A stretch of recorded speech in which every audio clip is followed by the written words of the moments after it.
How are you reflecting on this season and its successes and struggles? Uh, well, definitely had a lot of struggles. Just trying to build with such a young new team.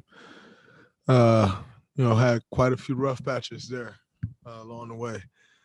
But over the last 20 games or so, we started to figure it out and grow, and a lot of successes came from that. Steph Curry being in the MVP conversation. Myself being in the Defensive Player of the Year conversation. Jordan Poole solidifying himself in this league. Played 38 minutes tonight, and in a extremely important game. Juan Toscano Anderson signing a contract to get more money this year, but to also be here next year as we continue to try to build this thing back. Uh, Andrew Wiggins. You know, solidified himself on both sides of the ball. When the games has mattered most, he's shown up. And that, I think that was always one of the knocks on him. Everybody would say, oh, he averaged 20 points, but what does it mean in the end? He's shown up when it's mattered most. And I can continue to go down the list. But the reality is we came up a little short. And so there's no moral victories here. We're still champions, and that's always the goal. So I'm not going to sit here and act like this year was some huge success because we didn't win it. And, that's always the goal. I think there were a lot of things that came out of this year that, we can definitely appreciate and continue to try to build up on. But, the reality is one team at the end of the year will have had a successful year. By any means necessary. And that's whoever, goes home as champion. So a lot of successes came out of this year, but ultimately we didn't win it. And we got, go back to the drawing board and try to figure this thing out. How did this season add another layer to the bond that you and Steph have? Uh, it definitely adds a lot, to grow with the new guys is one thing. It's incredible. It's great. Um,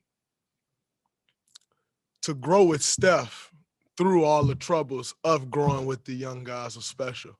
Uh, there were, I'm not going to sit here and lie. There were fucking nights we're sitting there scratching our head looking at each other like, what the hell is going on and how are we supposed to figure this out? Um, and we just continued to fight and claw.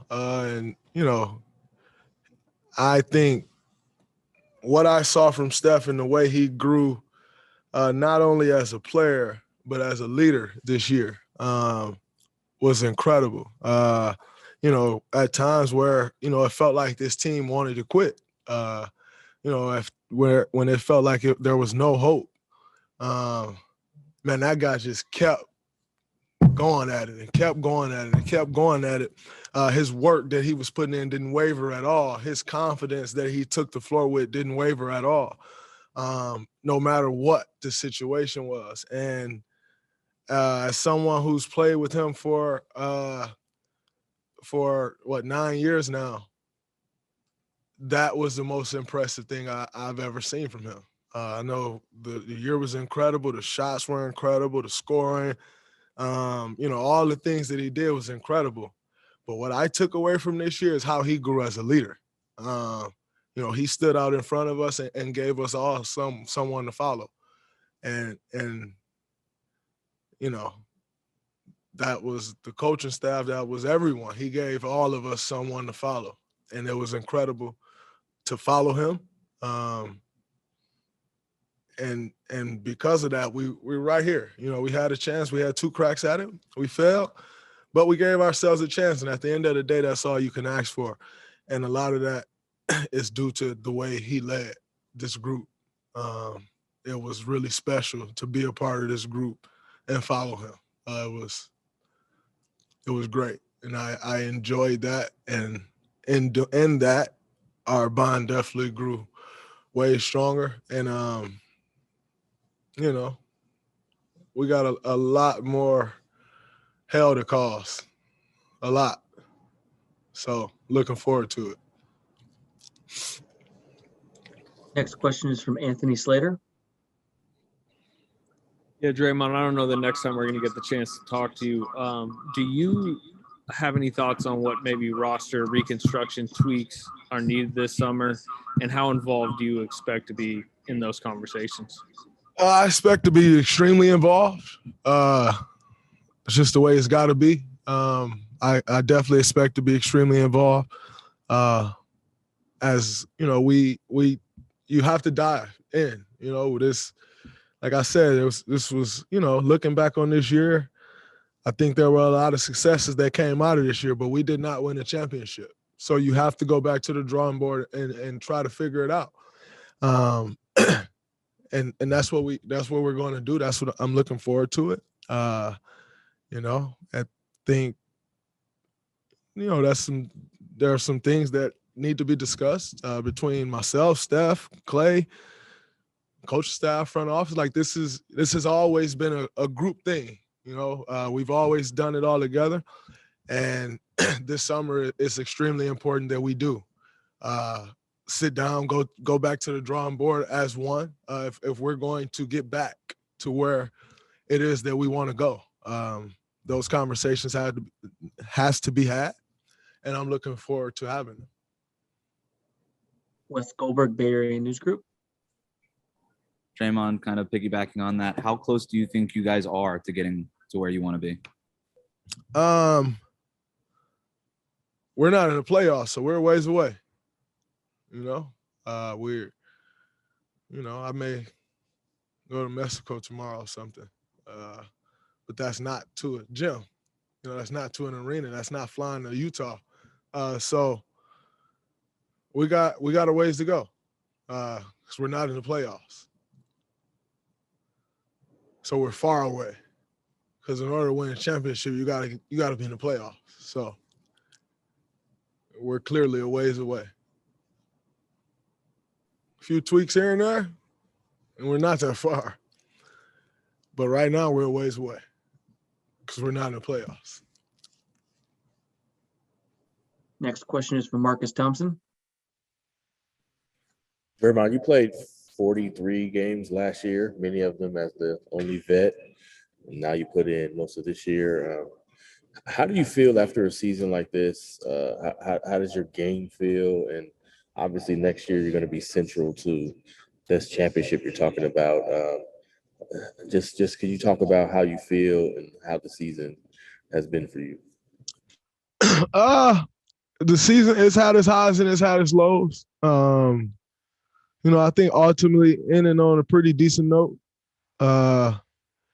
But a lot that I can improve on, and I'm looking forward to that. I think, kind of, re-putting myself in the category that I belong in this league. Being dominant. After last year, there were a lot of questions about myself and like, do I still got it in the tank? And all of this shit that all of y'all were saying and everyone else was saying. Like, oh, I don't know if he got it in the tank no more. Like, I'm 31 years old, dude. I'm not 39, but, I understand it because I did have an awful year last year and we had a shitty year. I didn't even know I played in that many games, by the way. Maybe mentally I wasn't there that many games, but I didn't think I played in 43 games. But like I said, in saying that, I think ultimately ending on a high note and really looking forward, to next year and continuing to build. I came into this season with goals of being an all-star again, and some unforeseen things happen. To start the year that kind of set me back. But what I proved to myself, moving forward and actually getting my conditioning back to where it was coming into the season and kind of getting my feel and my flow and my rhythm and my confidence back to where it was coming in. I think if, what I proved to myself is that, I can do that again. I can go be an all-star again. I can fuck every team's offense up again. You know, I can completely manipulate some team defenses, other teams' defenses, and you know, I think if anything, I proved that to myself. If I, you know, and I think that's the most important thing for me. Is, you know, always proving to myself, because I know if I can prove something to me, proving it to anybody else is easy. And so overall, I'm happy with where I'm at. And I think, you know, look out to where I'm going. It's, you know, it'll be good. Monty Poole, NBC Sports.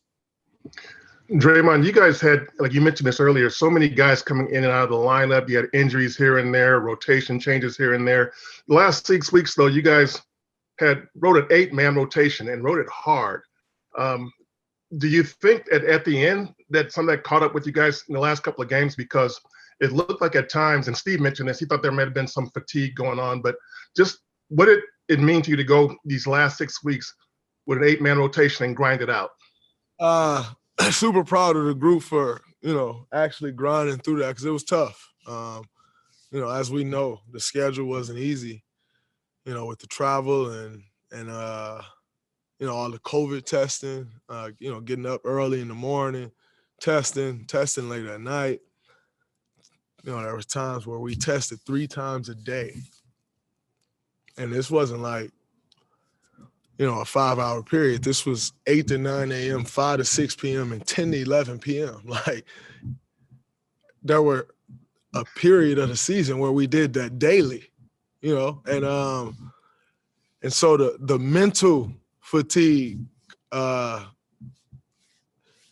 you know, that added up as well as the physical fatigue. Did it play a role down the stretch? I'm never one to make excuses, but absolutely. I know I was fucking exhausted this whole game. But you just try to gut through it. And by the way, I know Memphis is exhausted. They've been flying back and forth from here to there while having just as crazy, if not as crazy, schedule, and obviously all the COVID stuff. And so the reality is both teams were fatigued, in my opinion. And they, you know, they made the necessary plays down the stretch to win the game. But there was, you know, that's just the reality. There was definitely some fatigue. But I think, you know, when you get to this point in the season, just about everyone is fatigued. You know, if you're one of those top teams that you had the luxury of resting your guys, then you kind of can catch another win. But when you're grinding to get in every game, you know,